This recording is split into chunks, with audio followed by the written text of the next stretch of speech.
അധ്യക്ഷവേദിയിലെ ബഹുമാന്യ സുഹൃത്തുക്കളെ, അധ്യക്ഷൻ, നിങ്ങളെ ബഹുമാനപ്പെട്ട സ്കൂൾ മാനേജർ, ഇന്ന് അതിഥികളായിട്ട് വന്നിട്ടുള്ള പ്രമുഖ പത്രപ്രവർത്തകനും ഡോക്യുമെൻ്ററി സംവിധാനമൊക്കെ ആയിട്ടുള്ള അഷ്റഫ് തൂണേരി, PC ഇക്ബാൽ, ഇന്ന് ആശംസകൾ പറയുന്ന അധ്യാപക സുഹൃത്തുക്കൾ, PTA ഭാരവാഹികൾ, പ്രിയപ്പെട്ട മറ്റ് ചങ്ങാതിമാരെ, പ്രിയപ്പെട്ട അധ്യാപകരെ, പ്രിയപ്പെട്ട വിദ്യാർത്ഥികൾ, MIM ഹയർ സെക്കൻഡറി സ്കൂളിൽ 3 ദിവസം നീണ്ടു നിൽക്കുന്ന ഒരു ലിറ്ററേച്ചർ ഫെസ്റ്റിവൽ നടക്കുകയാണ്. ഇവിടെ സ്കൂളിൽ ഒരു കുട്ടിയുടെ അപകട മരണവുമായി ബന്ധപ്പെട്ടുകൊണ്ട് നീട്ടിവെക്കപ്പെട്ട ഒരു പ്രോഗ്രാമാണ്. അതുകൊണ്ട് തന്നെ നേരത്തെ നിശ്ചയിച്ച പല അതിഥികളും ഇന്ന് ഈ ഔപചാരികമായിട്ടുള്ള സമ്മേളനത്തിൽ പങ്കെടുക്കുന്നില്ല. അടുത്ത ദിവസങ്ങളിൽ അവർ പങ്കെടുക്കുന്നില്ല. ആ കുട്ടിയുടെ കുടുംബത്തിൻ്റെ വേദനയ്ക്കൊപ്പം പങ്കുചേരുകയാണ്. ആ കുഞ്ഞിൻ്റെ ആത്മാവിൻ്റെ നിത്യശാന്തിക്ക് വേണ്ടി ഞാൻ പ്രാർത്ഥിക്കുകയുമാണ്. വേദനകളൊക്കെ ഉണ്ടാവും, പക്ഷേ ഒന്നും ചെയ്യാൻ പറ്റില്ല. നമ്മൾ വളരെ നിസ്സഹായരാണ്. പല രീതിയിലും മനുഷ്യർ പലപ്പോഴും വളരെ നിസ്സഹായരായിട്ട് മാറുന്ന ചില സന്ദർഭങ്ങളുണ്ട്. പക്ഷേ എനിക്ക് നിങ്ങൾ കുട്ടികളോട് പറയാനുള്ളത്, പ്രത്യേകിച്ചും വാഹനങ്ങളൊക്കെ കൈകാര്യം ചെയ്യുമ്പോൾ ഒന്ന് ശ്രദ്ധിക്കുക കേട്ടോ, നല്ലോണം ശ്രദ്ധിക്കണം. കാരണം നിങ്ങളുടെയൊക്കെ ഓരോരുത്തരുടെയും ജീവൻ എന്ന് പറയുന്നത് വളരെ വിലപ്പെട്ടതല്ലേ. നിങ്ങളെ കുട്ടികളുടെ വളർച്ച, നിങ്ങളുടെ വിദ്യാഭ്യാസം, അതിനൊക്കെ ചൊല്ലി ഒരുപാട് സ്വപ്നം കാണുന്ന രക്ഷിതാക്കളുണ്ടല്ലോ. അപ്പോൾ അവരൊക്കെ കൂടിയൊക്കെ വേദന ഉണ്ടാക്കാതിരിക്കാനായിട്ട് ശ്രമിക്കുക. നമ്മൾ എന്ത് ചെയ്യുമ്പോഴും, എല്ലാ പ്രവൃത്തി ചെയ്യുമ്പോഴും നമ്മളതിന് ശ്രമിക്കുക. എനിക്ക് തോന്നുന്നു ഒരുപക്ഷെ കേരളത്തിൽ വിദ്യാഭ്യാസ സ്ഥാപനങ്ങളിൽ, സ്കൂളുകളിൽ അപൂർവമായിട്ട് സംഭവിക്കുന്നതാണ് ലിറ്ററേച്ചർ ഫെസ്റ്റിവൽ. ഒരുപക്ഷെ കേരളത്തിലൊരു സ്കൂളിൽ ഒരു ലിറ്ററേച്ചർ ഫെസ്റ്റിവൽ എന്ന് പറയുന്നത് ഒരുപക്ഷെ ആദ്യമായിട്ടായിരിക്കും. ഈ നിങ്ങളെ വിദ്യാലയത്തിനായിരിക്കും അങ്ങനത്തെ ഒരു റെക്കോർഡ് ഉണ്ടാകുക. കാരണം സ്കൂളുകൾ നടക്കില്ല, കോളേജുകൾ മാത്രമാണ് നടക്കുക. സാഹിത്യത്തെക്കുറിച്ചുള്ള വിവിധങ്ങളായ കാഴ്ചപ്പാടുകൾ, സാഹിത്യ രചനകൾ, കഥ, കവിത, പ്രബന്ധം, അങ്ങനെയൊക്കെ ധാരാളം രചനകളൊക്കെ മുൻനിർത്തിക്കൊണ്ട് എഴുത്തുകാരുമായിട്ടൊക്കെ സംവദിക്കാനൊക്കെയുള്ള ധാരാളം അവസരങ്ങൾ ഒരുക്കുക എന്നതാണ് ഈ സാഹിത്യോത്സവത്തിൻ്റെ ലിറ്ററേച്ചർ ഫെസ്റ്റിവൽ എന്ന് പറയുമ്പോൾ അതേ ഉള്ളൂ. മുൻകാലങ്ങളിലൊക്കെ ഇങ്ങനത്തെ ലിറ്ററേച്ചർ ഫെസ്റ്റിവലുകളുടെ ഒന്നും ആവശ്യം ഉണ്ടായിരുന്നില്ല. കാരണം എൻ്റെ ഹൈസ്കൂൾ കാലഘട്ടം എന്ന് പറയുന്നത് എല്ലാ വെള്ളിയാഴ്ചയും സ്കൂളിലെ സാഹിത്യവേദിയുടെ ഗംഭീര പരിപാടിയുണ്ട്. അത് സാഹിത്യ കേന്ദ്രീകൃതമായിട്ടുള്ള ഒരു കാലഘട്ടമാണ്. ഇന്നത്തെ പോലെയല്ല. കുട്ടികളൊക്കെ ഇങ്ങനെ ക്യാമ്പസുകളിൽ കടമ്പനിട്ടയുടെ കവിത ചൊല്ലി നടക്കുന്ന ഒരു കാലമാണ്. ഇപ്പം നിങ്ങളെപ്പോലെ സിനിമാ നടന്മാരെയൊന്നും ഞങ്ങളുടെ കാലഘട്ടത്തിൽ ഞങ്ങൾ ആരാധിച്ചിട്ടില്ല. സിനിമയൊക്കെ കാണും, പക്ഷേ ഞങ്ങൾക്ക് ആരാധന എന്ന് പറയുന്നതൊക്കെ കൂടുതലും എഴുത്തുകാരോടും കവികളോടും ഒക്കെ ആയിരുന്നു. അത് ആ കാലഘട്ടത്തിൻ്റെ പ്രത്യേകത. ഞാൻ വരുന്നത് പൊന്നാനി താലൂക്കിലെ എടപ്പാളിനടുത്തുള്ള വട്ടംകുളം എന്ന് പറയുന്ന സ്ഥലത്തു നിന്നാണ് ഞാനിപ്പോൾ വരുന്നത്. ഞാൻ 6ാം ക്ലാസ്സിൽ പഠിക്കുമ്പോഴാണ് വട്ടംകുളത്തേക്ക് എൻ്റെ ജീവിതം പറിച്ചു നടപ്പെടുന്നത്. അതുവരെ ഞാൻ ജനിച്ചതും ഏതാണ്ടൊരു 10 വയസ്സ് വരെ ഞാൻ ജീവിച്ചതും ഒരു ചരിത്രപ്രസിദ്ധമായ ഒരു സ്ഥലത്താണ്. 1921 മലബാർ സ്വാതന്ത്ര്യ സമരം എന്ന് പറയപ്പെടുന്ന, മാപ്പിള ലഹള എന്നും പല പേരിൽ അറിയപ്പെടുന്ന ഒരു സമരത്തിൻ്റെ അതിതീക്ഷ്ണമായ അധ്യായങ്ങൾ രചിക്കപ്പെട്ട ഗ്രാമങ്ങളിലൊന്നെന്നാണ് ഞാൻ വരുന്നത്. ഞാൻ ജനിച്ച പ്രദേശം പൂക്കോട്ടൂരിനോട് ചേർന്ന് കിടക്കുന്ന പ്രദേശമാണ്. പൂക്കോട്ടൂർ നിങ്ങൾ കേട്ടിട്ടുണ്ടാവും. പൂക്കോട്ടൂർ ബാറ്റിൽ ബ്രിട്ടീഷുകാരുമായിട്ടുള്ള നേരിട്ടുള്ള യുദ്ധത്തിൽ ഏതാണ്ട് 400-ലധികം ആളുകൾ മരണപ്പെട്ടതാണ് ഈ പൂക്കോട്ടൂർ. അതാണ് പൂക്കോട്ടൂർ യുദ്ധം. എൻ്റെ ഗ്രാമത്തിൽ മാത്രം ബ്രിട്ടീഷുകാർ വെടിവെച്ച് കൊന്നത് 16 പേരെയാണ്. അങ്ങനത്തെ ഒരു പ്രദേശത്തു നിന്നാണ് ഞാൻ വരുന്നത്. പക്ഷെ ഞങ്ങൾ അതിൻ്റെ ചരിത്രമൊക്കെ ആഴത്തിൽ പഠിച്ചിട്ടുള്ള ഒരാൾ കൂടിയാണ് ഞാൻ. അത് കഴിഞ്ഞ് 10ാം ക്ലാസ് വരെയുള്ള എൻ്റെ വിദ്യാഭ്യാസം, ഹൈസ്കൂൾ കാലഘട്ടത്തിലെ വിദ്യാഭ്യാസം ഞാൻ വട്ടംകുളത്ത് വന്നതിന് ശേഷം ആ കാലഘട്ടം. അപ്പോൾ ആ കാലഘട്ടത്തിൽ ഞാൻ ഹൈസ്കൂളിൽ പഠിക്കുന്ന ഒരുപക്ഷെ ഇന്ത്യൻ സാഹിത്യത്തിൻ്റെ ചരിത്രത്തിൽ തന്നെ ഗംഭീരമായി അടയാളപ്പെടുത്തപ്പെട്ട ഒരു വിദ്യാലയത്തിലായിരുന്നു എൻ്റെ ഹൈസ്കൂൾ കാലഘട്ടം.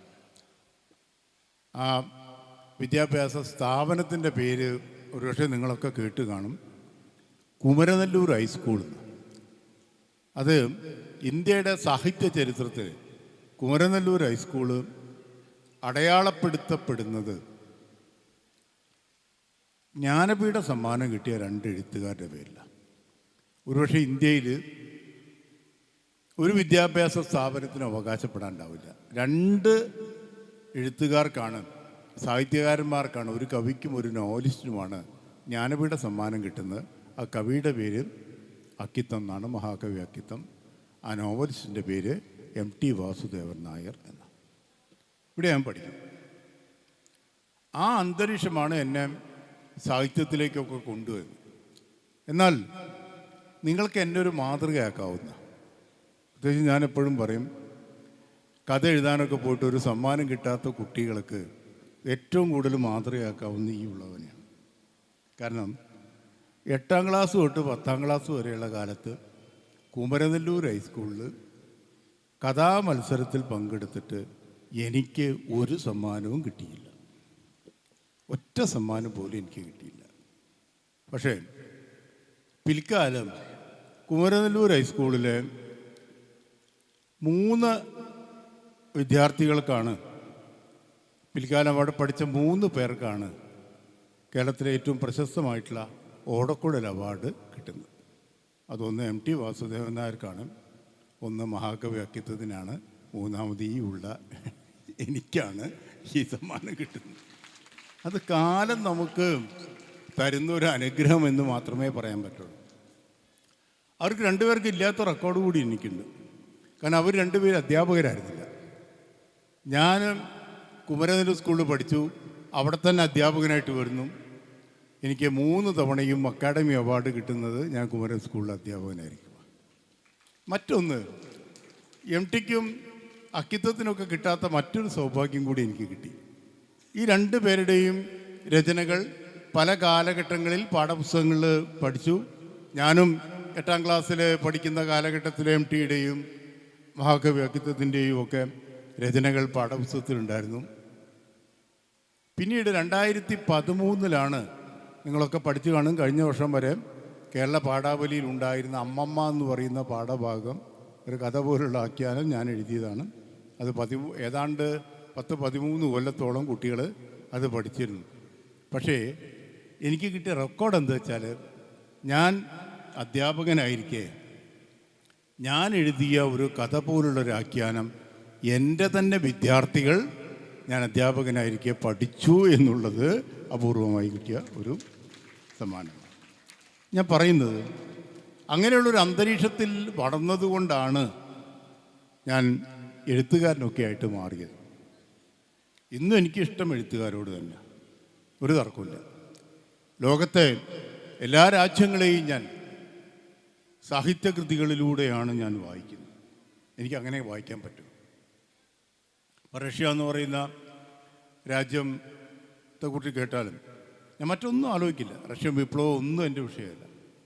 മറിച്ച് റഷ്യ എന്ന് പറയുന്ന രാജ്യത്തെക്കുറിച്ച് ആലോചിക്കുമ്പോൾ ഞാൻ ടോൾസ്റ്റോയിയെ ഓർക്കും, വാർ ആൻഡ് പീസ് എന്ന് പറയുന്ന വിഖ്യാതമായ നോവലിനെ ഓർക്കും. അന്ന കരനീന എന്ന് പറയുന്ന നോവലിനെ കുറിച്ച് ഓർക്കും. ദസ്തയേവ്സ്കി എന്ന് പറയുന്ന മറ്റൊരു ബ്രദേഴ്സ് കാരമസോവ് എന്ന് പറയുന്ന വിഖ്യാതമായ രചന, ഒട്ടനവധി രചനയുണ്ട്. ബ്രദേഴ്സ് കാരമസോവ് അടക്കം, കാരമസോവ് സഹോദരന്മാരടക്കം എത്രയോ കൃതികളുടെ കർത്താവായിട്ടുള്ള ദസ്തയേവ്സ്കിയെ ഞാൻ ഓർക്കും. അതേപോലെ റഷ്യയിലെ ഡോൺ നദി എന്ന് പറയുന്ന നദിയെക്കുറിച്ച് കേൾക്കുമ്പോൾ ഞാൻ ഓർക്കുക, മിഖായിൽ ഷോളക്കോവ് തൻ്റെ ഡോൺ ഇതിഹാസങ്ങൾ രചിച്ച ഒരു കാലഘട്ടത്തെക്കുറിച്ചും അദ്ദേഹം തൻ്റെ രചനയിലേക്ക് ഈ നദിയെ കൊണ്ടുവന്നു. പത്മമേഖന എന്ന് പറയുന്ന ഇന്ത്യയിലെ പത്മയും മേഖനയും അടങ്ങുന്ന രണ്ട് വിഖ്യാതമായ നദി ഇന്നത്തെ നമ്മൾ പറയുന്ന ബംഗ്ലാദേശിലും വെസ്റ്റ് ബംഗാളിലും ഈസ്റ്റ് ബംഗാളിലുമായി പടർന്നു കിടക്കുന്ന പത്മമേഖന എന്ന് പറയുന്ന ആ നദിയെക്കുറിച്ച് ഓർക്കുമ്പോൾ ഞാനൊരു ബംഗാളി നോവലിനെ കുറിച്ച് ഓർക്കും. എനിക്കങ്ങനെ പറ്റും. ഇപ്പോൾ കൊളംബിയ എന്ന് പറയുന്ന ഒരു രാജ്യമുണ്ട്. കൊളംബിയ എന്ന് പറയുന്ന രാജ്യത്തിന് പല ചരിത്രമുണ്ട്. വലിയ ഡ്രഗ് മാഫിയകൾ ഉണ്ടായിരുന്ന സ്ഥലമാണ്, കൊക്കൈനിൻ്റെ കേന്ദ്രമാണ്. പക്ഷേ അങ്ങനെയുള്ള ചീത്ത വ്യക്തികളിലൂടെ ഒന്നും കൊളംബിയയെ ഞാൻ കണ്ടിട്ടില്ല. അത്തരം ചീത്ത വ്യക്തികളിലൂടെ കൊളംബിയയെ കാണാൻ എനിക്ക് ഇഷ്ടവുമല്ല. കൊളംബിയ എന്ന് പറഞ്ഞാൽ എന്നെ സംബന്ധിച്ചിടത്തോളം നോബൽ സമ്മാനം കിട്ടിയ വിഖ്യാത എഴുത്തുകാരനായ, ഇപ്പോൾ ജീവിച്ചിരിപ്പില്ലാത്ത Gabriel Garcia മാർക്കസിൻ്റെ 100 Years of Solitude എന്ന് പറയുന്ന പ്രശസ്തമായ നോവലിലൂടെയാണ് ഞാൻ കൊളംബിയ എന്ന് പറയുന്ന രാജ്യത്തെ ഞാൻ പരിചയപ്പെടുന്നത്. എല്ലാ രാജ്യങ്ങളിലും സാഹിത്യകൃതികൾ. ഇപ്പം അഫ്ഗാനിസ്ഥാനിൽ ഞാൻ പോയിട്ടേ ഇല്ല, എനിക്കറിഞ്ഞുകൂടാ. എൻ്റെ ജീവിതത്തിലെ ഏറ്റവും വലിയ ആഗ്രഹങ്ങളൊന്നാണ് അഫ്ഗാൻ സന്ദർശിക്കുക എന്ന്. ഇപ്പോൾ പെട്ടെന്നൊന്നും നടക്കും തോന്നിയില്ല. ഞാൻ അവിടേക്ക് പോകില്ല, അത്ര സുരക്ഷിതവുമല്ല. പക്ഷേ അഫ്ഗാനിസ്ഥാനിലെ അധിനിവേശം കൊണ്ട് മുറിവേറ്റ അഫ്ഗാനിസ്ഥാനിൻ്റെ ആഴമേറിയ വേദനകൾ മുഴുവൻ 2 നോവലുകളിലൂടെ തിണർത്ത് കിടക്കുന്നുണ്ട്. ആ നോവൽ എഴുതിയ എഴുത്തുകാരൻ്റെ പേര് ഖാലിദ് ഹുസൈനി എന്ന്. നിങ്ങൾ കേട്ട് കാണും, ദ കൈറ്റ് റണ്ണർ, പട്ടം പറത്തുന്നു അല്ലേ, 1000 Splendid Suns. ഈ 1000 Splendid Suns എന്ന് പറഞ്ഞ നോവൽ എപ്പോഴെങ്കിലും അതിൻ്റെ പരിഭാഷ കിട്ടുമ്പോൾ നിങ്ങൾ മക്കളൊന്ന് വായിക്കണം. കാരണം അഫ്ഗാൻ സ്ത്രീയുടെ ആഴമേറിയ വേദനകളും വിലാപങ്ങളും ഞാൻ അഫ്ഗാനിൽ പോകാതെ തന്നെ ഞാൻ അനുഭവിച്ചത് ഖാലിദ് ഹുസൈനിയുടെ ഈ നോവലിലൂടെയാണ്. ഇപ്പോൾ ബംഗാളിൽ നമ്മൾ ആലോചിക്കണം, ആശാപൂർണാദേവിയുടെ 3 നോവലുണ്ട്. ആ 3 നോവൽ വായിക്കുമ്പോഴാണ് ബംഗാളി സ്ത്രീയുടെ 3 തലമുറയിലൂടെയുള്ള ബംഗാളി സ്ത്രീയുടെ ജീവിതം മുഴുവൻ ആവിഷ്കരിച്ചത് ഈ 3 നോവലുകളിലൂടെ. അപ്പോൾ അങ്ങനെയല്ല, ബംഗാളിൽ ഞാൻ പോയിട്ടുണ്ട്. ബംഗാളിൽ ഇങ്ങനെ പോകുമ്പോൾ ഉള്ള സന്തോഷം എന്ന് പറയുന്നത്, ബംഗാൾ ആരാ, എവിടെയാ? രവീന്ദ്രനാഥ ടാഗോറിൻ്റെ ബംഗാൾ അല്ലേ, ബങ്കിം ചന്ദ്ര ചാറ്റർജിയുടെ ബംഗാൾ, ഇത്ര വലിയ എഴുത്തുകാരുടെ, ബിമൽ മിത്രയുടെ ബംഗാൾ അല്ലേ, സാവിത്രി റോയുടെ ബംഗാൾ, നെല്ലിൻ്റെ ഗീതം എന്ന് പറഞ്ഞ പ്രശസ്തമായ നോവലിൻ്റെ ദേശങ്ങളിലൂടെയൊക്കെ ഞാൻ യാത്ര ചെയ്തു. അപ്പോൾ സാഹിത്യകൃതികൾ നമുക്ക് അത്യപൂർവമായ, രാജ്യങ്ങളെ സംബന്ധിച്ചുള്ള അപൂർവമായ കാഴ്ചപ്പാടുകൾ നമുക്ക് തരും എന്നാണ്. എല്ലാ രാജ്യങ്ങളും അങ്ങനെ തന്നെ. മെക്സിക്കോ എന്ന് പറയുന്ന രാജ്യത്ത് കൊമാലോ എന്ന് പറയുന്ന മരുഭൂമിയുടെ ചൂട് നേരിട്ട് അനുഭവിക്കാൻ എനിക്ക് സാധിച്ചിട്ടില്ല. പക്ഷേ ഞാനൊരു നോവലിലൂടെ ആ ചൂട് മുഴുവൻ ഞാൻ അനുഭവിച്ചു. അത് കൊമാലോ എന്ന് പറയുന്ന മരുഭൂമിയുടെ ചൂട് മുഴുവൻ ഞാൻ അനുഭവിക്കുന്നത് ഒരു മെക്സിക്കൻ എഴുത്തുകാരിലൂടെ. അപ്പോൾ എല്ലാ രാജ്യങ്ങളിലും ഇങ്ങനെ സമ്പന്നമായ സാഹിത്യമുണ്ട്. സാഹിത്യം അപൂർവമായൊരു അനുഭവമാണ്. അത് എത്ര വായിച്ചാലും നമുക്ക് മനസ്സിലാവില്ല. വീണ്ടും വീണ്ടും വായിക്കാൻ നോക്കും. ഒരു പൂർണ്ണത നമുക്ക് കിട്ടില്ല. ഒരു കൃതിയും ഒരു വായനയിലും നമുക്ക് പൂർണ്ണത കിട്ടില്ല. നമുക്ക് വീണ്ടും വീണ്ടും വായിക്കാനായിട്ട് നമുക്ക് തോന്നും. നമ്മുടെ കാഴ്ചപ്പാടുകൾ മാറ്റിമറിക്കും. എന്നെ സംബന്ധിച്ചിടത്തോളം ഞാൻ ഒരിക്കലും വെറുപ്പിൻ്റെ ഭാഷ ഞാൻ സംസാരിക്കുകയില്ല. ആരെയും വ്യക്തിപരമായി അധിക്ഷേപിക്കില്ല. വെറുപ്പിൻ്റെ ഭാഷ ഞാൻ സംസാരിക്കില്ല. മനുഷ്യനെക്കുറിച്ചുള്ള എൻ്റെ കാഴ്ചപ്പാട് എല്ലാ മനുഷ്യരും സുന്ദരന്മാരാണ്, എല്ലാ മനുഷ്യരും സുന്ദരികളാണ്. ഇതാണ് എൻ്റെ ഒരു കാഴ്ചപ്പാട്. ഈ കാഴ്ചപ്പാട് എനിക്ക് ഉണ്ടാക്കിയെടുക്കാൻ എന്നെ സഹായിച്ചത് വിഖ്യാത എഴുത്തുകാരനായ ഉറൂബ്, PC കുട്ടിക്കൃഷ്ണൻ ഉറൂബ് എന്ന തുലികാനാമത്തിൽ എഴുതിയ സുന്ദരികളും സുന്ദരന്മാരെന്ന് പറയുന്ന നോവലാണ് ഇങ്ങനൊരു കാഴ്ചപ്പാടിലേക്ക് എന്നെ കൊണ്ടുവന്നത്. മർത്യൻ സുന്ദരനാണ്, എടശ്ശേരി അങ്ങനെ തന്നെയാണ് ഇത്. അപ്പം നമ്മളിപ്പോൾ സ്നേഹത്തെക്കുറിച്ച് പറയുന്നതിനാ വെറുപ്പ് വളരെ കൂടുന്നു. വെറുപ്പിങ്ങനെ കൂടിക്കൊണ്ടിരിക്കുന്ന കാലഘട്ടത്തിൽ നമ്മൾ സ്നേഹത്തെക്കുറിച്ച് പറഞ്ഞുകൊണ്ടേയിരിക്കണം. അതിന് വെറുപ്പിനെ പ്രതിരോധിക്കാനുള്ള മാർഗം വെറുപ്പ് സംസാരിക്കുന്നവരോട് അതേ ഭാഷയിൽ സംസാരിക്കുകയല്ല, മറിച്ച് അവരെ സ്നേഹത്തോടു കൂടി അവരോട് സംസാരിക്കുകയാണ് നമുക്ക് ചെയ്യാവുന്ന ഏറ്റവും വലിയ പ്രതിരോധം. അത്രയേ ഉള്ളൂ. മനുഷ്യർക്ക് പല മതമുണ്ടാവും, പല വിശ്വാസ സംഹിതകളുണ്ടാവും. മതമോ ജാതിയോ ഒന്നും അകലാനുള്ള ഒരു കാരണമായി നമ്മൾ ഒരിക്കലും എടുക്കരുത്. ഞാൻ ആത്യന്തികമായിട്ട് എൻ്റെ വ്യക്തിപരമായ ഒരു മതവിശ്വാസം ചോദിച്ചാൽ ഞാൻ അങ്ങനെ ഒരു മതവിശ്വാസിയല്ല. എന്നാലും എനിക്കൊരു പാതയുണ്ട്, അത് സിദ്ധാർത്ഥ ഗൗതമ ബുദ്ധൻ്റെ പാതയാണ്, ബുദ്ധമതം എന്ന് പറയുന്നതാണ്. പക്ഷേ ഞാൻ ബുദ്ധനെക്കുറിച്ച് എഴുതിയ പോലെ തന്നെ ധാരാളമായിട്ട് ഞാൻ പ്രവാചക തിരുമേനിയെക്കുറിച്ച് ഞാൻ ധാരാളം ലേഖനങ്ങൾ ഞാൻ എഴുതിയിട്ടുണ്ട്. ഇപ്പോൾ ഞാൻ ഗൾഫിലെ ഒരു ഗ്രൂപ്പിന് വേണ്ടിയിട്ട് ചെറിയ പുസ്തകം പ്രവാചകനെക്കുറിച്ചുള്ള എൻ്റെ കുറിപ്പുകളുടെ ഒരു സമാഹാരം പ്രസിദ്ധീകരിക്കാൻ പോവുകയാണ്. കഴിഞ്ഞ ബുദ്ധനെക്കുറിച്ചൊരു വലിയ ബുക്ക് എഴുതാൻ പോവുക. അപ്പോൾ അതൊക്കെ പഠിക്കുമ്പോഴാണ് നമ്മൾ മനസ്സിലാക്കുന്നത്. ഇപ്പോൾ നിങ്ങൾ ഈ കാബാലയത്തെ പറ്റിയൊക്കെ കേട്ടിട്ടുണ്ടാവും. ഹജ്ജിന് പോകുന്ന ഞാൻ കാബാലയൊന്നും ഞാൻ കണ്ടിട്ടില്ല. മക്കയുടെ വാതിൽക്കലോളം ഞാൻ പോയിട്ടുണ്ട്. അറേബ്യയിൽ ഞാൻ വിപുലമായിട്ട് യാത്ര ചെയ്യുന്നു, എല്ലാ പ്രദേശങ്ങളിലും ഞാൻ യാത്ര ചെയ്യുന്നുണ്ട്. ഞാൻ ഈ യാത്ര ചെയ്തത് നമ്മൾക്കൊരു ധാരണയുണ്ട്, അറേബ്യയിൽ സൗദി അറേബ്യയിൽ സാഹിത്യമില്ല, കലയില്ല, ശില്പകലയില്ല, ചിത്രകലയില്ല എന്നൊക്കെയുള്ള എല്ലാ ധാരണകളും തിരുത്താൻ വേണ്ടിയാണ് ഞാൻ വളരെ വിപുലമായിട്ട് യാത്ര ചെയ്ത് ഒരു പുസ്തകം എഴുതിയത്. ആ പുസ്തകത്തിൻ്റെ പേര് മരുഭൂമിയിലെ തേനറകൾ. ഒരു പുസ്തകം ഞാൻ ഇപ്പോൾ 4-5 പതിപ്പായി. ഞാൻ അവിടെ ഇങ്ങനെ യാത്ര ചെയ്യുമ്പോൾ അവിടുത്തെ ഒരു ചരിത്രം എന്താണെന്ന് വെച്ചാൽ, ഈ പ്രവാചകൻ്റെയൊക്കെ കാലഘട്ടത്തിൽ ഈ കാബാലയത്തിൽ കവിതകൾ എഴുതി തൂക്കിയിടുമായിരുന്നു. തൂക്ക് കവിതകൾ എന്ന് അതിന് പറയും. കവിത എഴുതിയിട്ട് ഇങ്ങനെ തൂക്കിയിടും. അതിന്ന് മികച്ച കവിതകൾ തിരഞ്ഞെടുക്കുകയും അതിന് ആദരവ് കൊടുക്കുകയും ചെയ്യും. ഇപ്പോൾ ഇസ്ലാമിൻ്റെ ചരിത്രത്തിൽ നിങ്ങൾ ഉക്കാളി ചന്തയെക്കുറിച്ചൊക്കെ നിങ്ങൾ ധാരാളം കേട്ടിട്ടുണ്ടാവും. ഉക്കാളി ചന്ത, അത് പ്രവാചക ചരിത്രത്തിൽ പ്രധാനമായിട്ട് വരുന്നതാണ് ഈ ഉക്കാളി ചന്ത. ഈ ചന്തയിലും ഇതുപോലെ അറബ് ഗോത്രങ്ങൾ അവരുടെ കാവ്യാനുഭവങ്ങൾ കവിതകളായി എഴുതി തൂക്കിയിടുകയും അതിന്ന് മികച്ച രചനകൾ തിരഞ്ഞെടുത്ത് സമ്മാനം കൊടുക്കുകയും ചെയ്യും. അപ്പം എല്ലായിടത്തുമുണ്ട് കല, സാഹിത്യം, ചിത്രകല, എല്ലായിടത്തുമുണ്ട്. 10,000-കണക്കിന് കൊല്ലമല്ല, ലക്ഷക്കണക്കിന് കൊല്ലത്തെ ചരിത്രമുണ്ട് ചിത്രകലയ്ക്ക്. ക്രൊമാഗ്നൽ കേവിലൊക്കെ തന്നെ അവർ വരച്ചിട്ടുള്ള ചിത്രങ്ങളെക്കുറിച്ച് നമുക്കറിയാം. കേരളത്തിൽ നിങ്ങൾ എപ്പോഴെങ്കിലും മറയൂർ എന്ന് പറയുന്ന സ്ഥലത്ത് പോവുകയാണെങ്കിൽ അവിടുത്തെ കാട്ടിനടുത്തുള്ള ഗുഹയിൽ ചിത്രങ്ങൾക്ക് 10,000-ലധികം കൊല്ലം പഴക്കമുണ്ട്. അപ്പോൾ എന്തിനാ നമ്മൾ ആവിഷ്കരിക്കുന്നത്? എന്തിനാ കവിത എന്ന്? നമ്മളിങ്ങനെ വേദനിച്ചിരിക്കുമ്പോൾ നമ്മളെന്തിനാ കവിത എന്ന്? എന്തിനാണ് നിങ്ങൾ ചിത്രം വരയ്ക്കുന്നത്? എന്തിനാണ് നിങ്ങൾ പാട്ട് പാടുന്നത്? അത് നമ്മളെ തന്നെ ശുദ്ധീകരിക്കുമെന്നുള്ള. ലോകത്ത് നിങ്ങൾ കലയെ സ്നേഹിക്കുകയും കലാവിഷ്കാരങ്ങൾ നടത്തുകയും ചെയ്താൽ നിങ്ങൾ കുറ്റവാളികളായി മാറാനുള്ള സാധ്യത വളരെ വളരെ കുറവ്.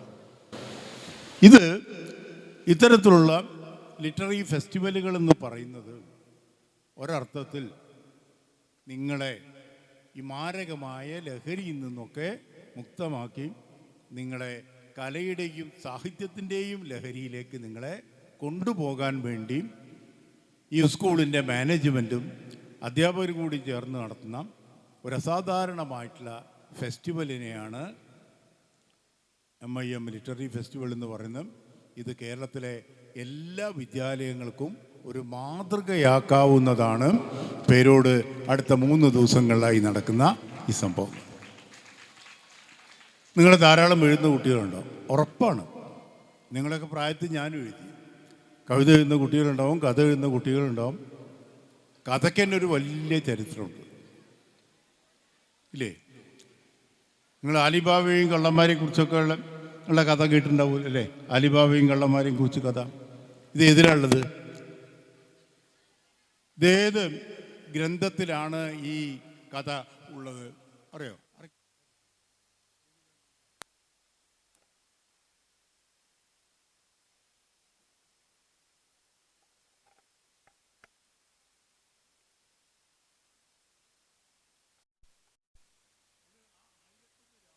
പറയുന്നത് ഷെഷാദ പറഞ്ഞ കഥകളാണ് അല്ലേ?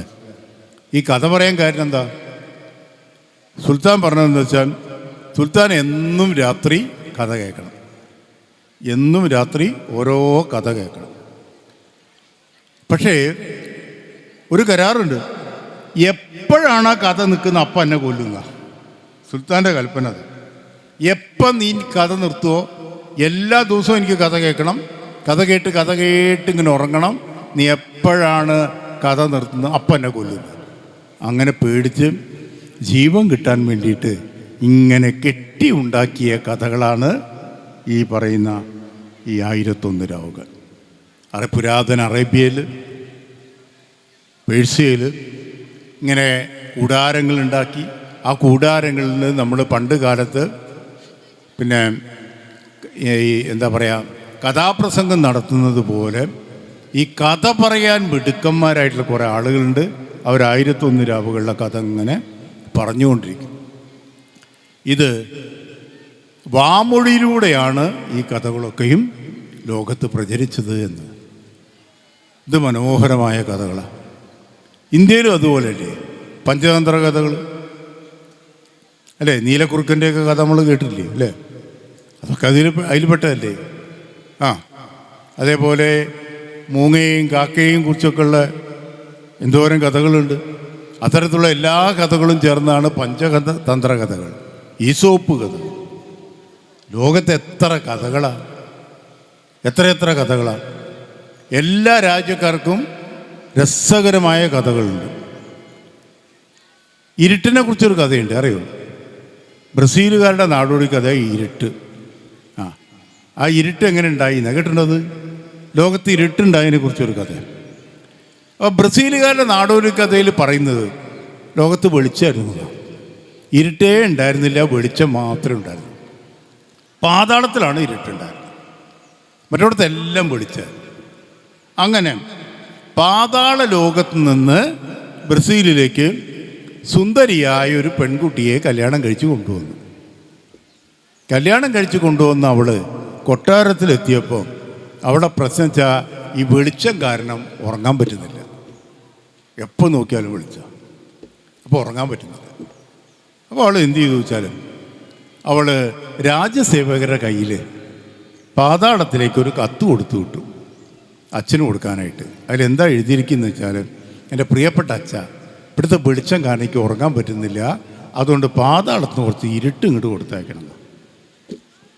അങ്ങനെ അച്ഛൻ എന്ത് ചെയ്തു വെച്ചാൽ അവിടുത്തെ പണിക്കാരെ കയ്യിൽ ഈ ഇരുട്ട് പൊതിഞ്ഞു കൊടുത്തയച്ചു. വലിയ ഭാണ്ഡത്തിലാക്കിയിട്ട് ഇരുട്ട് പൊതിഞ്ഞു കൊടുത്തയച്ചു. ഇരുട്ടിങ്ങനെ പൊതിഞ്ഞപ്പോൾ രാത്രി ശബ്ദം ഉണ്ടാക്കുന്ന ചില പക്ഷികൾ, തവളകൾ ഒക്കെ ഉണ്ടായിരുന്നു അതിൽ. എല്ലാം കൂടി ചേർത്താണ് പൊതിഞ്ഞത്. അങ്ങനെ പാതാളത്ത് നിന്ന് ബ്രസീലിലെ മഴക്കാട്ടിലേക്ക് അങ്ങോട്ട് എത്തിയപ്പോഴേക്കും വെളിച്ചം കണ്ടപ്പോഴേക്കും ഈ ഭാണ്ഡത്തിനകത്ത് നിന്ന് പക്ഷികളും ഈ പറയുന്ന തവളയൊക്കെ ഒച്ച വയ്ക്കാൻ തുടങ്ങിയപ്പോൾ ഈ ഇരുട്ട് പൊഞ്ഞു കൊണ്ടുവന്ന കക്ഷികൾ പേടിച്ചിട്ട് ഭയങ്കര പേടിച്ചിട്ട് അവരെന്ത് ചെയ്തു വെച്ചാൽ അവർ ആമസോൺ കാടാണേ. അപ്പോൾ ആലോചിച്ച് നോക്കുമോ, എൻ്റെ ഭാവന ഉണ്ടാക്കി കഥ ഉണ്ടാക്കിയവൻ. ആമസോൺ കാട്ടിൽ വെളിച്ചമില്ല എന്നാ പറയാ അല്ലേ? എപ്പോഴും ഇരുട്ടാണെന്നാണ്. കാരണം വളരെ കുറച്ച് മാത്രം സൂര്യ വെളിച്ചം കിട്ടുന്നതാണ് നിബിഡ വന, അതാണ് ആമസോൺ കാട്ടിൽ. അപ്പോൾ ആമസോൺ കാട്ടിൽ ഈ ഇരുട്ടുണ്ടായതിൻ്റെ കഥ ഉണ്ടാക്കുകയാണ് ചങ്ങായി. ആരെങ്കിലും ചങ്ങായി ഉണ്ടാക്കിയതാവുമല്ലോ, ഉറപ്പല്ലേ? അങ്ങനെയാണ് പൊട്ടി ആ ഭാണ്ഡത്തുനിന്ന് ഇരുട്ടങ്ങോട്ട് പുറത്തു വന്നു. ഇരുട്ട് മുഴുവൻ അവിടെ ആകെ അങ്ങോട്ട് പടർന്നു. അങ്ങനെയാണ് ആമസോൺ കാട്ടിൽ ഇരുട്ടുണ്ടായത് എന്നാണ് ബ്രസീലുകാരുടെ ഒരു നാടോടിക്കഥ. ഇത് രസകരമായിട്ട് ഇപ്പം നമ്മൾ ആലോചിക്കും, സവിശേഷമായ ബുദ്ധി അല്ലേ?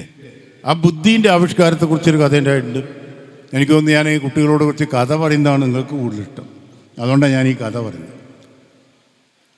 ബഗ്ദാദിൽ ഞങ്ങൾ പറയുന്ന ഒരു സൂഫി വര്യനെക്കുറിച്ചൊരു ഒരു പിൽക്കാലം വലിയൊരു സൂഫി വര്യനായ ഒരാളെക്കുറിച്ചുള്ള ഒരു ചെറിയൊരു കഥ പറഞ്ഞത്. എന്താ സംഭവിച്ചാൽ, ഈ ചങ്ങാതി അയാൾ വലിയ സൂഫി വര്യനൊക്കെ ആവുന്നതിന് മുമ്പ് അയാൾക്കെതിരൊരു കേസ് വന്നു. കേസ് എന്താ വെച്ചാൽ ഒരു ഒട്ടകത്തെ ഇയാൾ കട്ടെടുത്തു എന്ന്. അതാണ് കേസ്. അപ്പോൾ ഒട്ടകത്തിൻ്റെ ഉടമ ന്യായാധിപൻ്റെ അടുത്ത് വന്നിട്ട് ഒരു പരാതി പറയാം. ഈ പരാതി പറയുന്നതിൻ്റെ പറഞ്ഞപ്പോഴാണ് അതിൻ്റെ ഒരു പൊരുള്, അത് രസകരമായൊരു കഥയാണ്. എന്താ വിഷയം എന്നറിയാം?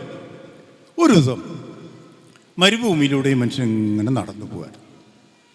ആ നടന്ന് പോകുന്ന സമയത്ത് അയാൾ നല്ല നിരീക്ഷിക്കും. ഞാൻ പറയുന്നത് എന്താ വെച്ചാൽ, ഈ കഥയുടെ ഏറ്റവും വലിയ പൊരുളെന്താ വെച്ചാൽ നിങ്ങൾ നിരീക്ഷിക്കുക എന്നുള്ളതാണ്. അയാൾ എല്ലാ കാര്യങ്ങളും നിരീക്ഷിക്കും.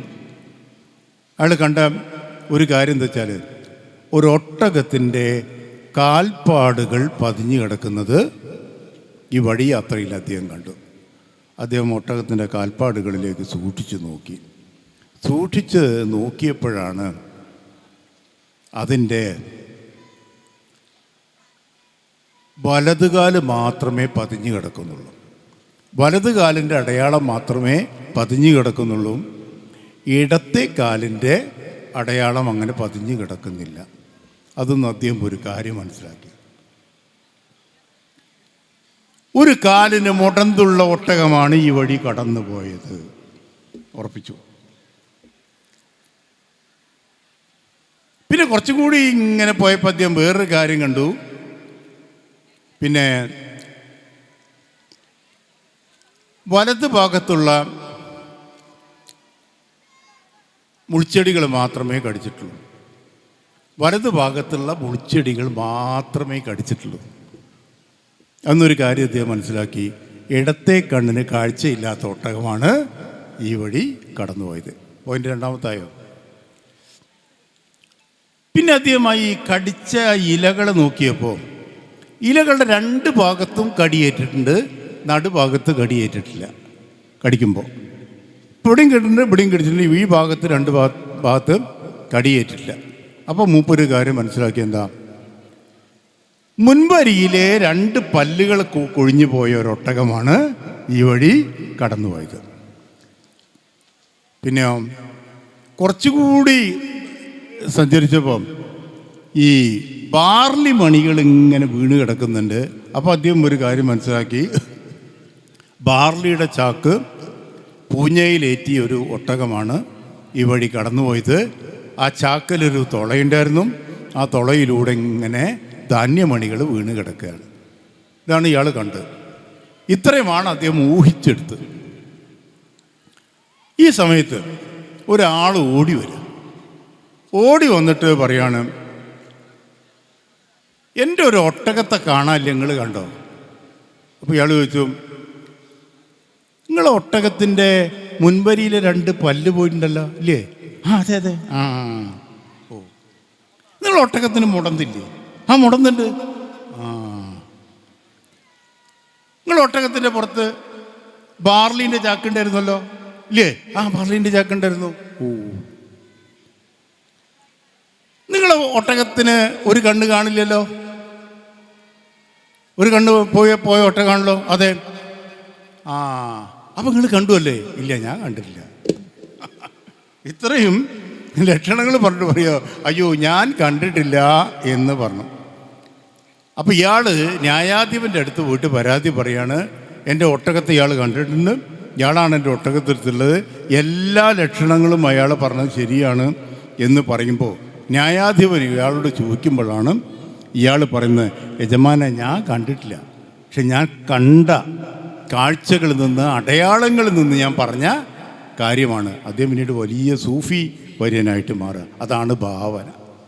അതാണ് ഭാവന എന്ന് പറയുന്നത്. അതാണ് ആ ഭാവന നമുക്കുണ്ടാകണം. ഈ ധാരാളമായിട്ട് ഭാവന ഉണ്ടെങ്കിൽ നമുക്ക് മനോഹരമായിട്ട് എഴുതാൻ പറ്റും. എല്ലാവരുടെ കയ്യിലുള്ളതും കുറച്ച് വാക്കുകളാണ്, എല്ലാവർക്കുള്ളതും ഒരേ അനുഭവങ്ങളാണ്, എല്ലാവർക്കുള്ളതും ഒരേ സൂര്യനും ചന്ദ്രനും ഒരേ ആകാശവും ഒരേ വെയിലും ഒരേ മഴയുമാണ് എല്ലാവർക്കും. പക്ഷേ അത് ആവിഷ്കരിക്കുന്നതിലുള്ള വ്യത്യാസമാണ് ഓരോരുത്തരെയും വ്യത്യസ്തരാക്കി മാറ്റുന്നത്.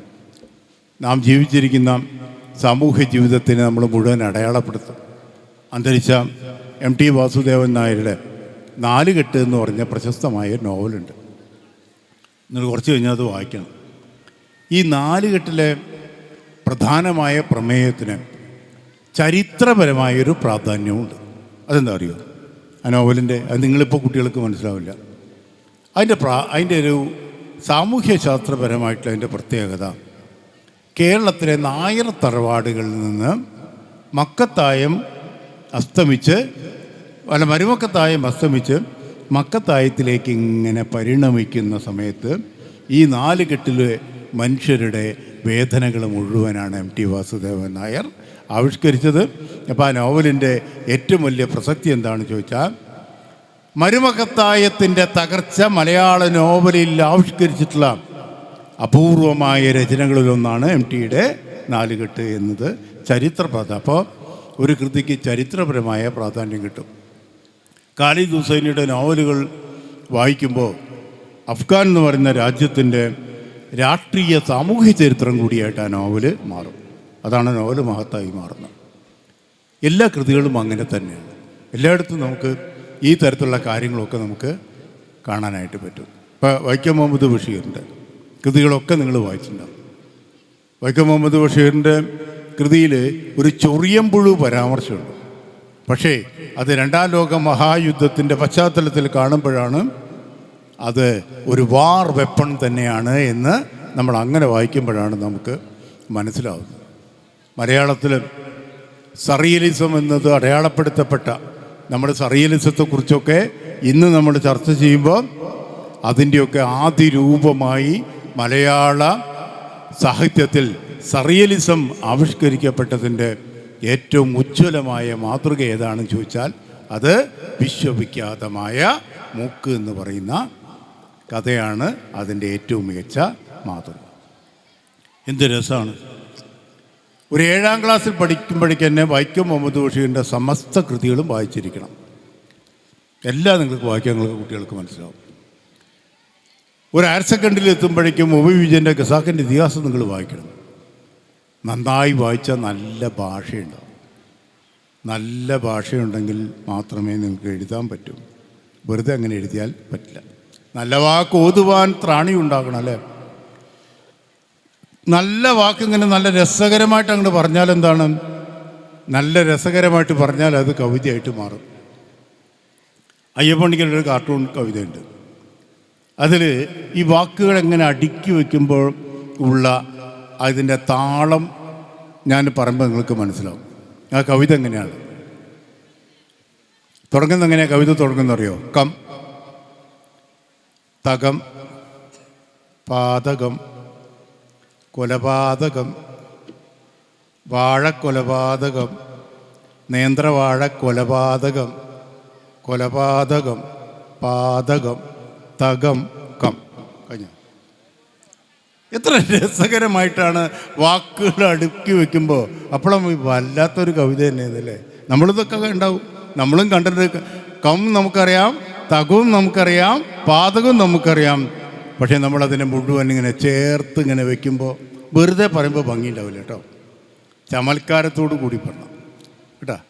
സാധാരണയായിട്ട് ഇപ്പോൾ ഞാനൊരു ചെറിയൊരു കാര്യം പറയാം. ഒരമ്മയും മകനും തമ്മിലുള്ള അളവറ്റ സ്നേഹം സാധാരണ നമ്മൾ പറയും, അല്ലേ? ഏത് കണ്ണ് പോയ അമ്മയ്ക്ക് പോലും അങ്ങനെയല്ലേ? ഇടശ്ശേരിയുടെ പൂതപ്പാട്ടിൽ അങ്ങനെയാണ്. ഈ കുട്ടീനെ കട്ടെടുത്തിട്ട് കൊണ്ടുപോയിട്ട്, പൂതം കൊണ്ടുപോയിട്ട് അവസാനം പിന്നെ ഈ കണ്ണ് ചൂഴ്ന്നു കൊടുക്കുകയാണ് ഭൂതത്തിന്, അല്ലേ? എന്നാൽ എൻ്റെ കുട്ടീനെ തരുമെന്ന്. ആ കണ്ണ് ചൂഴ്ന്നെടുത്തപ്പോൾ പിന്നെ ഒരു സൂത്രം കണ്ടു. ആര്? ഈ പൂതൻ. തെച്ചിക്കോല് പറിച്ചു പൂതം, മറ്റൊരു ഉണ്ണിയെ ഉണ്ടാക്കി ഭൂതം, അല്ലേ? അങ്ങനെ ഭൂതം തെച്ചിക്കോല് പറിച്ചിട്ട് അതിനെ മന്ത്രം ചൊല്ലി ഒരു കുട്ടിയുടെ രൂപത്തിലാക്കിയിട്ട് ഈ അമ്മയ്ക്കാണ്ട് കൊടുത്തപ്പോൾ അമ്മ കുട്ടീനെ തൊട്ടപ്പോഴേ പറഞ്ഞു ഇതെൻ്റെ കുട്ടിയല്ല എന്ന്, അല്ലേ? തൊട്ടാൽ മനസ്സിലാവും ഒരു അമ്മയ്ക്ക്. ഇതെങ്ങനെയാണ് നമ്മൾ മാർക്കേസ് ഇത് ആവിഷ്കരിച്ചിട്ടുണ്ട്, അമ്മയുടെ ഈ സ്നേഹം. അതിൽ ഈ ഏകാന്തയുടെ 100 വർഷങ്ങളിൽ ഒരമ്മയുണ്ട്, ബോന്തിയ കുടുംബത്തിലെ അമ്മ. ഈ അമ്മയ്ക്കൊരു മകൻ. മകൻ്റെ പേര് ജോസ്. ജോസ് കുറച്ച് അത്യാവശ്യം കച്ചറക്കാരനാണ്. ഈ മക്കണ്ടൂരിൽ അത്യാവശ്യം മടിയും കച്ചറൊക്കെ ആയിട്ട് കുട്ടിക്കാലത്ത് അങ്ങനത്തെ സ്വഭാവമാണ്. അങ്ങനെ ഇരിക്കുമ്പോൾ മക്കണ്ടൂരിൽ പിന്നെ ജിപ്സികൾ വന്നു. ആ ജിപ്സികൾ വരുന്നതിൻ്റെ ഒരു സംഭവമുണ്ട്. ഈ ജിപ്സികളും ഈ കാന്തം അവതരിപ്പിക്കുന്നത് എന്താണെന്നറിയോ? സാധാരണയായിട്ട് പറഞ്ഞാൽ നമുക്കത് മനസ്സിലാവില്ല. അതിന് നമ്മൾ അതികഥനം ഒന്നാണ്ട് വല്ലാത്ത രീതിയിലാണ് പറയുക. അല്ലല്ലേ? വല്ലാത്ത രീതിയിലാണ് പറയുമ്പോഴാണ് നമുക്കെല്ലാവർക്കും അറിയാം, നമുക്ക് ആർക്കും തുമ്പപ്പൂവിൻ്റെ ഭംഗിയുള്ള പല്ലുകൾ ഉണ്ടാവില്ല, ഒരു പെൺകുട്ടിക്കും ഉണ്ടാവില്ല. എന്നാലും അവളെ പിന്നെ പല്ലുകൾ തുമ്പപ്പൂ പോലെയാണ് എന്നാണ് പറയുമ്പോൾ അതൊരു കൂട്ടിപ്പറച്ചിലാണ്, അല്ലേ? ആ കൂട്ടിപ്പറച്ചിൽ സാഹിത്യത്തിൽ ഈ മക്കണ്ടിൽ കൊണ്ടുവരുന്ന വെച്ചാൽ, ഒരു ദിവസം ഈ പറഞ്ഞ ജിപ്സികൾ, ആ ജിപ്സി ഒരു വലിയൊരു കട്ട ഇങ്ങനെ വലിച്ചുകൊണ്ടിരുക. അത്ര വലിയൊരു കട്ട, ഒരു കറുത്തൊരു കട്ട ഇങ്ങനെ വലിച്ചിങ്ങനെ കൊണ്ടുവരികയാണ്. ആ വലിച്ചിങ്ങനെ കൊണ്ടുവരുന്ന സമയത്ത് അടുക്കളയിൽ നിന്നൊക്കെ കറിക്കത്തി പോയിട്ട് അതിൻ്റെ മുകളിൽ അങ്ങോട്ട് ഒട്ടിപ്പിടിക്കുക. അടുക്കളയിൽ നിന്ന് അറിയോ? അവിടെ ആയിട്ട് ഇങ്ങനെ കാന്തം ഇങ്ങനെ കൊണ്ടുപോകുന്ന സമയത്ത് ഇവിടുന്നാണ്ട് കാന്തം കയറി പിടിക്കുക എന്നൊക്കെ പറഞ്ഞാൽ ആദ്യം അതാണ് കുറച്ചുകൂടി മെറ്റാ നരേഷൻ. അങ്ങനെ പിടിക്കാം. അപ്പോൾ ആലോചിച്ച് നോക്കൂ അവിടെ ആവിഷ്കരിക്കുന്ന രീതി. അതേപോലെ ഈ പിതാവ് 2 കുട്ടികളെ ആളുകൾ പറഞ്ഞ ഏറ്റവും വലിയ രത്നം ലോകത്ത് കൊണ്ടുവരുന്നുണ്ട്. ജിപ്സികൾ രക്തം കൊണ്ടുവരുന്നുണ്ട്. അപ്പോൾ ആ രക്തം കാണാനായിട്ട് അച്ഛൻ കൊണ്ടുപോവാ മക്കളെ. ആ മക്കളെ കൊണ്ടുപോകുമ്പോൾ ഒരു പെസോ കൊടുക്കണേ രക്തം കാണാം, എന്നിട്ട് ആ രക്തം തൊടാം. ഒരു പെസോ കൊടുത്താൽ രക്തം തൊടാം. അവിടെ പോയിട്ട് അച്ഛൻ മക്കളോട് പറയുന്നത് അറിയോ? ഇനി ആ തിളങ്ങുന്ന വലിയൊരു വൈരത്തിൻ്റെ കട്ടയെ തിളങ്ങുന്ന. അപ്പോൾ പോയിട്ട് അച്ഛൻ പറയാണ്, പിന്നെ ഇതാണ് ലോകത്തെ ഏറ്റവും വലിയ വൈരക്കല്ല്. അപ്പോൾ ജിപ്സി തിരുത്താണ്, ഇത് വൈരക്കല്ല, അല്ല ഇതാണ് ഐസിൻ്റെ കട്ട. അങ്ങനെ ആദ്യമായിട്ട് മക്കാണ്ടോലും ഐസ് വരുന്നു. അതൊക്കെയാണ്. അപ്പോൾ അവർക്ക് പോട്ടെ, ഞാൻ ആ കഥയ്ക്ക് പോകുന്നില്ല. അപ്പോൾ അവിടെ വന്ന ഈ ജിപ്സികളിൽ ഒരു പെൺകുട്ടീനെ കയറി പ്രേമിച്ചാൽ ഈ ജോസ്. ജിപ്സികൾ ഈ മക്കാണ്ട് വിട്ടുപോയപ്പോൾ ഒപ്പം പോയി. അങ്ങനെ ഒപ്പം പോയിട്ട് കുറച്ചു കാലം കഴിഞ്ഞിട്ട് വലിയ കച്ചറക്കാരനായി, ഒരു അടിക്കാരനായി, ഒരു ട്രൗസറൊക്കെ ഇട്ട്, നമ്മുടെ ന്യൂജൻ കുട്ടികളെ പോലെ ഒരു ട്രൗസറൊക്കെ ഇട്ട് മേലാസകലം പച്ച കുത്തി ചെങ്ങായിട്ട് വരിക. അപ്പോഴേക്കും നെഞ്ചൊക്കെ നല്ല വിരിച്ചിരുന്നു. പക്ഷെ അപ്പോഴും കച്ചറ അവസാനിച്ചിട്ടില്ല. അങ്ങനെ ഒരിടത്ത് വെച്ചിട്ടൊരു അടി കേസിൽ ഇയാൾ വെടിയേറ്റ് മരിക്കുക. വെടിയേറ്റ് മരിക്കുമ്പോൾ ഇയാളെ ചോര അവിടെയുണ്ട് വിടുക. ചോര അങ്ങോട്ട് നിലത്ത് വീണപ്പോൾ ചോര അവിടെ നിന്നാണ്ട് ഒടുക്കാൻ തുടങ്ങി.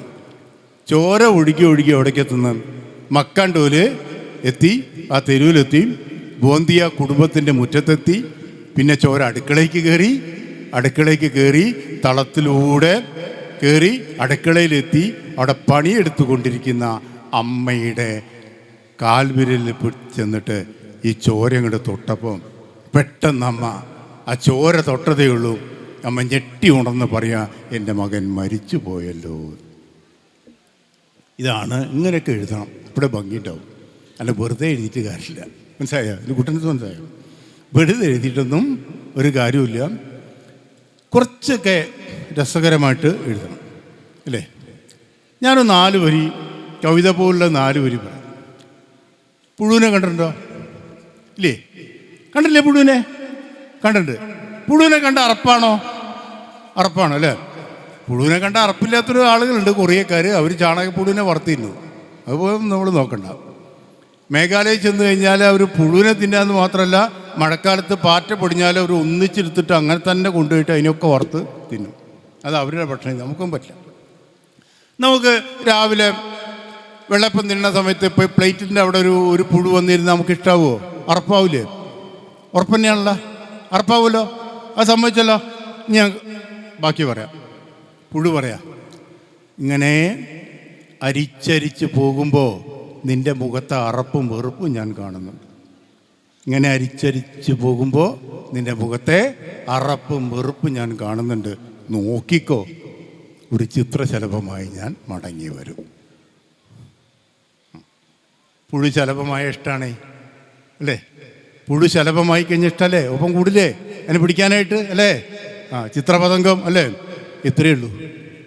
അപ്പം ഇങ്ങനെ ചെറിയൊരു പരിണാമം, ഒരു ആശയത്തിൻ്റെ പരിണാമമാണ് അതിനെ സാഹിത്യകൃതിയായി സർഗാത്മക രചനയായിട്ട് മാറുന്നത്. ഇത്രയേ ഉള്ളൂ. അത് ചെയ്താൽ പൂർണ്ണമായി. അപ്പോൾ നമ്മൾ വീണ്ടും വായിച്ചുകൊണ്ടിരിക്കും. പിന്നെ ഞാനൊരു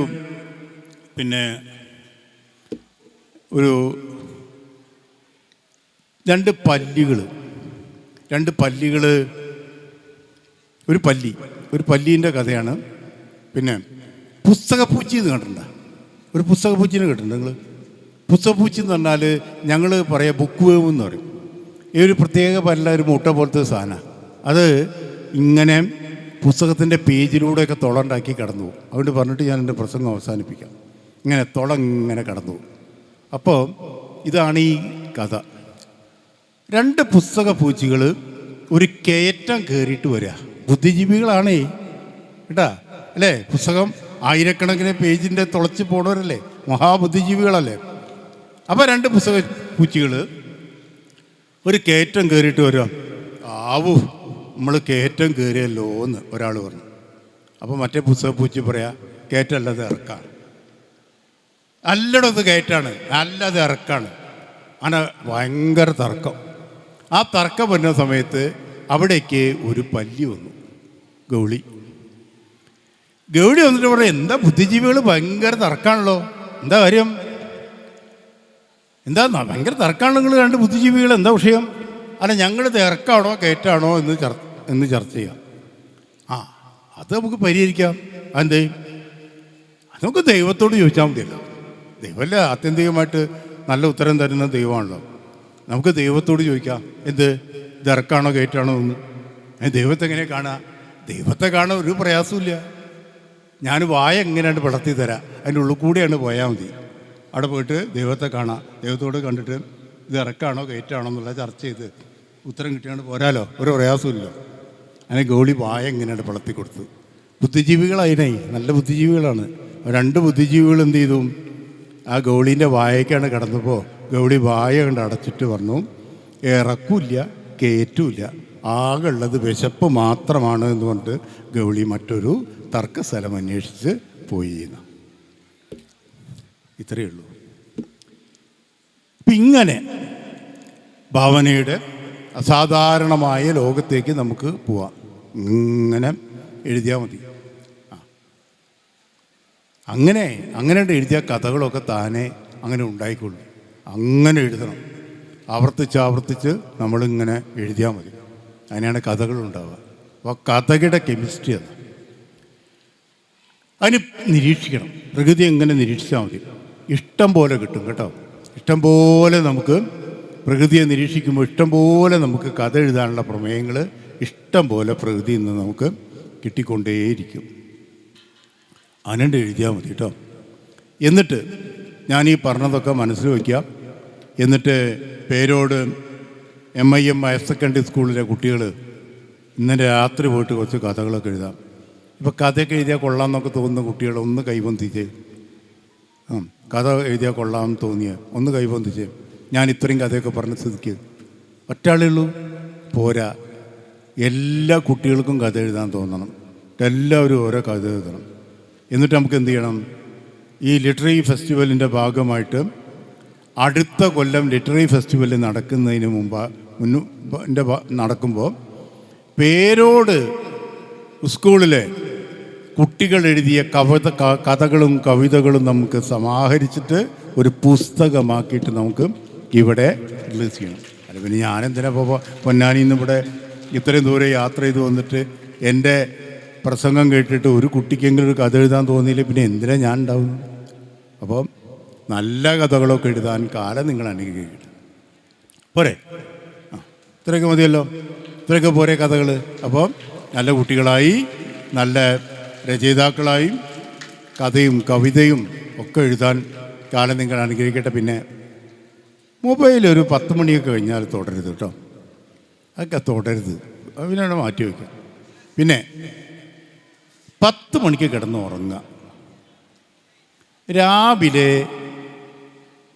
ഒരു 6 മണിക്ക് എഴുന്നേൽക്കുക, സൂര്യോദയമൊക്കെ കാണുക. പിന്നെ എന്തെങ്കിലും ഒരു പൂച്ചെടിയെങ്കിലും വീട്ടിൽ നട്ട് വളർത്തുക. പിന്നെ ആൺകുട്ടികളോടും പെൺകുട്ടികളോടും എനിക്ക് പറയാനുള്ള ഒറ്റ കാര്യമേ ഉള്ളൂ, നിങ്ങൾ ഒരു 8ാം ക്ലാസ്സിലൊക്കെ എത്തിക്കഴിഞ്ഞാൽ 8ാം ക്ലാസ്സിലെത്തന്നെ അതിൻ്റെ മുമ്പ് തന്നെ തുടങ്ങാം. സ്വന്തം മാതാപിതാക്കളെ കൊണ്ട് വസ്ത്രങ്ങൾ അലക്കിപ്പിക്കരുത് കേട്ടോ, അലക്കിപ്പിക്കരുത്. ഈ വസ്ത്രം ഞാൻ സ്വന്തമായിട്ട് അലക്കിയതാണ്, ഞാൻ ഇസ്ത്രിക്കിടുന്ന, ഞാൻ സ്റ്റാർട്ട് ചെയ്ത് ഇസ്ത്രിക്കിടുന്ന. 8ാം ക്ലാസ്സിൽ തൊട്ട് ഞാൻ എൻ്റെ വസ്ത്രങ്ങൾ ഞാൻ ആരെ കൊണ്ടും അലക്കിപ്പിച്ചിട്ടില്ല. അതൊരു നിട്ടായിട്ട് നിൽക്കുക. അച്ഛനമ്മമാരെ സ്നേഹിക്കുക, അവരെക്കാട്ടും വലുതായിട്ട് ഒന്നുമില്ല. ഏതാണ് സ്വർഗം? എന്താ പ്രവാചകൻ പറഞ്ഞത്? എവിടെയാണ് സ്വർഗം എന്നാ പ്രവാചകൻ പറഞ്ഞത്? എവിടെയാ? എന്താണ് ഉസ്താദുമാരെന്താ പഠിപ്പിച്ചു നിങ്ങളെ? പ്രവാചകൻ എവിടെയാണ് സ്വർഗം എന്നാ നിങ്ങളോട് പറഞ്ഞത്? മാതാവിൻ്റെ കാലടിയിലാണ് അല്ലേ? മാതാവിൻ്റെ കാലടിയിലാണ് സ്വർഗം എന്ന്. അതിനെക്കാട്ടും വലുതൊരു ഒന്നുമില്ല. എത്ര വേദനിക്കുന്നവരോടൊപ്പം നിൽക്കുക, അശരണരായ ആളുകളോടൊപ്പം നിൽക്കുക, വേട്ടയാടപ്പെടുന്നവരോടൊപ്പം നിൽക്കുക, മനുഷ്യനാവുക. നല്ല മനുഷ്യനാവും. നിങ്ങൾ ബാക്കി എന്ത് ഉണ്ടായിട്ടും കാര്യമില്ല, നല്ല മനുഷ്യനാവുക. പിന്നെ ഇപ്പോഴത്തെ നിങ്ങളൊരു പ്രവണത ഉണ്ടല്ലോ, എങ്ങനെയെങ്കിലും സ്വിറ്റ്സർലാൻഡിൽ പോയിട്ട് രക്ഷപ്പെട്ടാൽ മതി, ഡെൻമാർക്ക് പോയിട്ട് രക്ഷപ്പെട്ടാൽ മതി, ഓസ്ട്രേലിയയിൽ പോയിട്ട് രക്ഷപ്പെട്ടാൽ മതി. എവിടെയും പോയിട്ട് രക്ഷപ്പെടാൻ പറ്റില്ല മക്കളെ.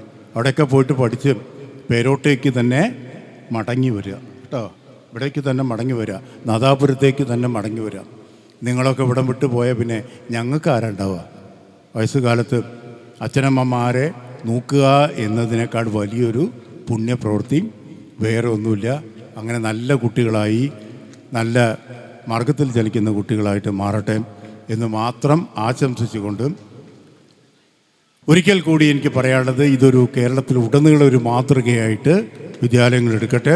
ഈ ലിറ്റററി ഫെസ്റ്റിവൽ നിങ്ങളെ സർഗധനരാക്കി മാറ്റട്ടെ എന്ന് മാത്രം പറഞ്ഞുകൊണ്ട് ഔപചാരികമായി ഈ ലിറ്റററി ഫെസ്റ്റിവൽ ഉദ്ഘാടനം ചെയ്തതായിട്ട് പ്രഖ്യാപിക്കുന്നു. നന്ദി.